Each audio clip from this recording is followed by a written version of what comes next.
La dupla que desafió a Italia. Como Mertens y Insigne rompieron todos los esquemas del fútbol italiano. Parte 1. Hay una idea que durante décadas parecía inquebrantable en el fútbol italiano. Si querías dominar la Serie A, necesitabas fuerza, necesitabas altura, necesitabas físico, porque Italia era la tierra de los defensores más duros del mundo. La liga donde cada balón dividido era una batalla, donde los centrales superaban el 1,90 m, donde el orden táctico convertía cualquier espacio en un lujo. Y durante muchos años parecía imposible imaginar que dos futbolistas de apenas 1,70 m pudieran dominar ese escenario. Pero entonces aparecieron Lorenzo Insigne y Dries Mertens, dos jugadores bajitos, dos jugadores rápidos, dos futbolistas que parecían hechos para otra liga. Y, sin embargo, terminaron cambiando la historia del Napoli. No lo hicieron con fuerza, no lo hicieron con potencia, lo hicieron con inteligencia, con técnica, con velocidad mental y con una conexión que muy pocas veces ha existido en el fútbol moderno, porque algunas parejas se entienden. Ellos parecían leerse la mente. Todo comenzó por separado. Lorenzo Insigne era el sueño de cualquier aficionado napolitano. Había nacido en la ciudad, había crecido soñando con vestir esa camiseta,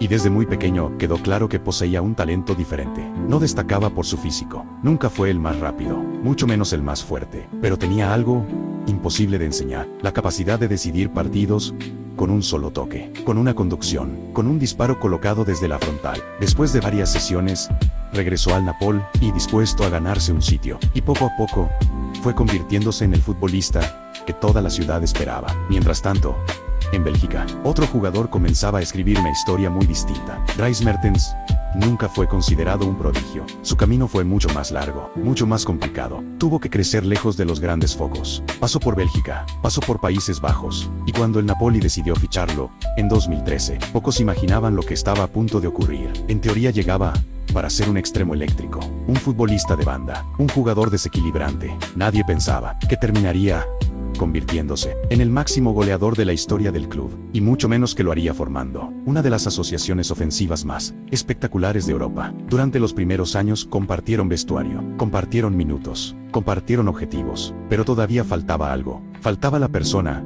que terminaría de unir todas las piezas: Maurizio Sarri. Cuando Sarri llegó al Napoli en 2015, pocos podían imaginar la revolución que estaba preparando. No tenía el presupuesto de la Juventus, no tenía la plantilla más profunda de Italia, pero sí tenía una idea, y estaba dispuesto a morir con ella. Mientras muchos equipos italianos seguían apostando por un fútbol directo, físico y conservador, Sarri quería exactamente lo contrario.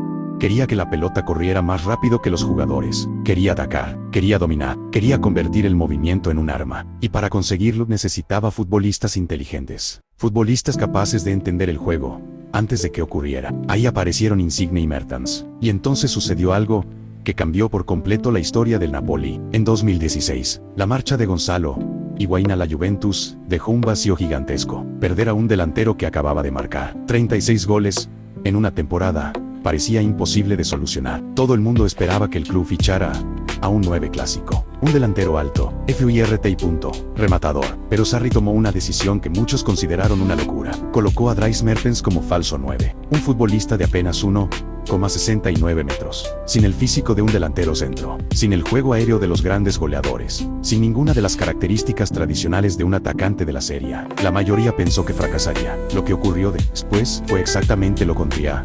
Mertens explotó. Aquella temporada marcó 34 goles entre todas las competiciones, una cifra que muy pocos delanteros de Europa alcanzaron. Pero los números no explican toda la historia. Lo verdaderamente revolucionario era la manera en la que los conseguía. No esperaba dentro del área, salía constantemente, se asociaba, arrastraba defensores, generaba espacios, y cuando Insigne encontraba esos huecos, el caos comenzaba, porque ahí residía la magia de aquella dupla. No necesitaban tocar 100 veces el balón para entenderse. Una mirada bastaba, un desmarque, un apoyo, un movimiento hacia adentro, y el otro ya sabía exactamente qué iba a ocurrir. Mientras los centrales perseguían a Mertens fuera del área, Insigne aparecía entre líneas. Cuando Insigne atraía rivales, Mertens encontraba el espacio libre. Parecía improvisado, pero estaba perfectamente calculado. Durante aquellos años, ambos acumularon cifras extraordinarias. Mertens superó los 140 goles con la camiseta del Napoli, convirtiéndose en el máximo goleador histórico del club durante varios años. Insigne,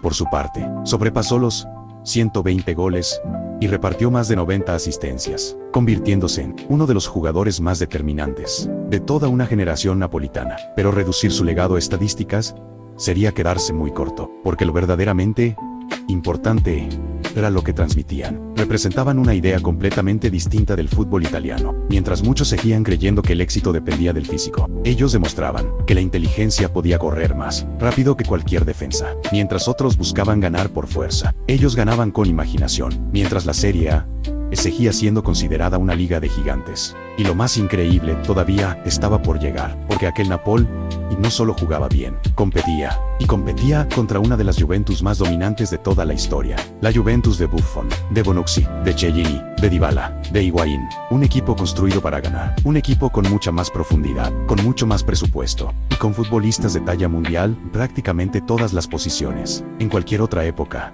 el Napoli habría sido campeón, pero tuvo la mala suerte de coincidir con un gigante. Aún así, el equipo de Sarri firmó una de las temporadas más extraordinarias que se recuerdan en Italia. En la temporada 2017-18, alcanzó los 91 puntos en la Serie A, 91, una cifra que en la mayoría de campeonatos habría significado levantar el Scudetto, pero no aquella vez. La Juventus terminó con 95, y el Napoli tuvo que conformarse con un segundo puesto que, con el paso de los años, ha terminado siendo mucho más valorado de lo que parecía en aquel momento, porque aquel equipo dejó una huella mucho mayor que muchos campeones. Y en el corazón de aquella revolución estaban Lorenzo Insigne y Dries Mertens. Entre ambos mezclaban velocidad, creatividad y una comprensión del juego casi telepática. No necesitaban mirarse demasiado. Sabían dónde iba a aparecer el otro. Sabían cuándo atacar el espacio. Sabían cuándo frenar, cuándo acelerar, cuándo atraer rivales y cuándo soltar el balón. No era una pareja formada por un delantero y un asistente. Los dos podían hacer ambas cosas. Un día marcaba Mertens, al siguiente asistía Insigne, y una semana después intercambiaban los papeles. Eso hacía casi imposible defenderlos, porque nunca ocupaban la misma posición durante demasiado tiempo. El fútbol italiano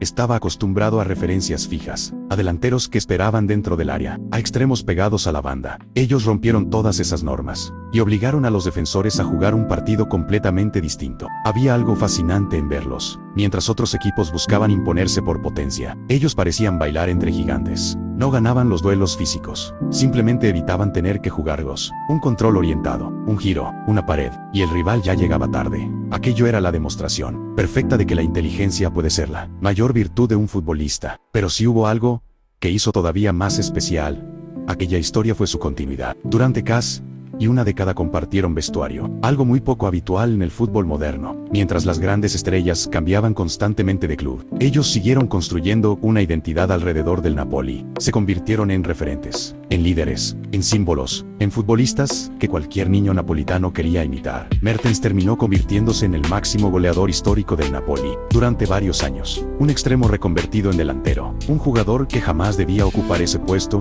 según los manuales tradicionales, y aún así rompió todos los récords. Insigne, por su parte, se consolidó como uno de los mayores ídolos nacidos en la ciudad. Su golpeo con efecto desde la frontal se convirtió en una firma, un sello personal. Había disparos que bastaba ver salir de su pie para saber que terminarían dentro de la portería. No necesitaban medir casi y 1,90 m. No necesitaban ser los más fuertes. Les bastaba con entender el fútbol de una manera diferente. Por supuesto, no todo fue perfecto. Las lesiones aparecieron en algunos momentos importantes. Mertens sufrió varios problemas musculares que le hicieron perder continuidad durante algunas temporadas. Insigne también tuvo molestias en rodillas y músculos que le obligaron a detenerse en distintos momentos de su carrera, pero ninguno permitió que esos obstáculos definieran su legado. Siempre regresaban, siempre encontraban la forma de volver a ser importantes. Y esa capacidad para reinventarse también explica por qué el Napoli consiguió levantar títulos durante aquellos años. La Copa Italia de 2014, otra Copa Italia en 2020,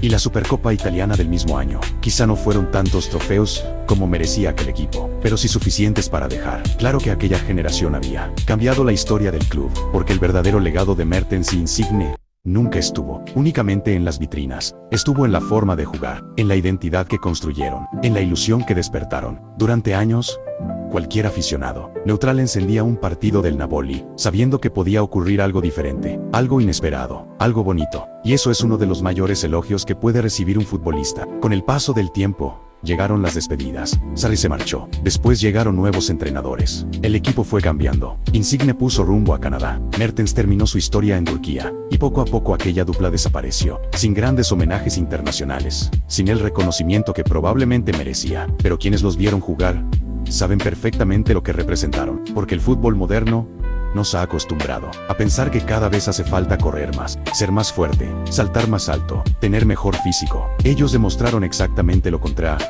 Demostraron que dos jugadores, de apenas metros 60 y pocos, y metros 69 podían dominar una de las ligas más tácticas y exigentes del planeta, que la inteligencia podía derrotar al músculo, que la técnica podía superar a la fuerza, que un pase bien dado vale más que una carrera desesperada, y quizá esa sea la razón por la que seguimos recordándolos, no porque fueran los más rápidos, no porque fueran los más fuertes, ni siquiera porque fueran los más famosos. Los recordamos porque rompieron una idea que parecía imposible de romper, la idea de que en la Serie A solo sobrevivían los gigantes. Ellos demostraron que también había espacio para los artistas, para los jugadores pequeños, para quienes entendían el fútbol como una conversación y no como una pelea. Porque, al final, el fútbol siempre encontrará nuevos goleadores, siempre aparecerán nuevos extremos, siempre surgirán nuevas estrellas, pero muy pocas veces volveremos a ver una pareja con una conexión tan natural, tan complementaria y tan valiente como la que formaron Dries Mertens y Lorenzo Insigne. Una dupla que no cambió únicamente al Napoli,